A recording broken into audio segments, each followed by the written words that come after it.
is super important to point out. One is the customer perspective. When clients reach out to a handyman versus a general contractor, the handyman is typically viewed as, I want to call a handyman, it's going to be a lower cost option. So understand that going in. If you are a handyman or have handyman in your business name and you're trying to level up your project size, it's going to be difficult because of the client perspective. Not anything you've done, not your skill set, not how good you are communicating, but strictly the name is going to put a perception into the client's eyes that says this person is going to be less expensive.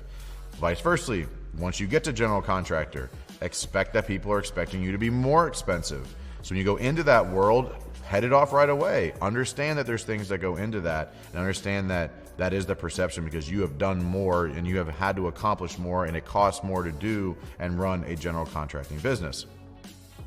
One of the other key things I think is important is that most handyman have to have personal skill sets with their hands.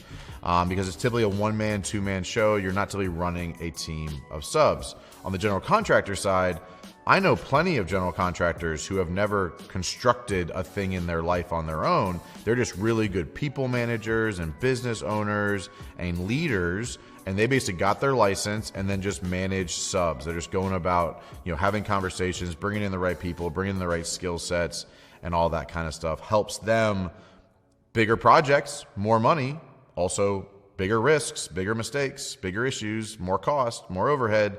This person, not much overhead. Handyman, not much overhead. Might have a truck, might have a couple trucks, might have some tools, but completely different cost of doing business. There is a huge step in overhead from handyman to general contractor, not just in the cost of doing business like the overhead, but also the knowledge necessary to get there. You have to have licensing. You have to be able to pass tests. You have to have a certain income or bank account levels. Base it on the Carolinas.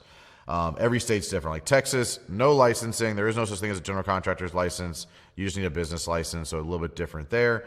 But the handyman to GC, especially say in the Carolinas and many of the other states that have full licenses for the general contractors, it allows you to do bigger projects. Like legally, there are limits to how big of a project a handyman can do, how big of a project an initial GC to do, and how big of a project an unlimited general contractor can do. So understand that, where you play in that, and if you cross over those lines, no one's going to come checking on you, but if something goes wrong, you can get in pretty big trouble for that. So make sure that you understand that if you want to start leveling up, you've been running a good handyman business,